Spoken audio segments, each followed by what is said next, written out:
Hi everyone, I'm Ray with LifeCap, and today I'm going to talk to you about millet. And I wanted to show you guys the difference between millet as it comes before it's been inoculated and what it's going to look like after it's fully colonized. And it looks like this. It is really dense to touch, it's very clearly thick, it also is white and lacy, and you can tell that it is fully grown out. Once your bag gets to this stage, it is a great time to move it into your fruiting block substrate or your fruiting substrate, whether you use mono tubs or if you're using fruiting blocks in the bag. Either is a great method. When your mycelium gets to this stage, it's ready to go and be inoculated into its second substrate phase.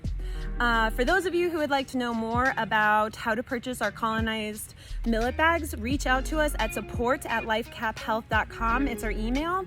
Or if you would like to buy millet or fruiting block substrate bags or our liquid culture syringes, you can find all of that at our website at lifecaphealth.com. All right, we hope you guys are having a great day. We hope you have a chance to get outside because it's gorgeous. We hope you're eating your mushrooms and taking care of yourself. Bye.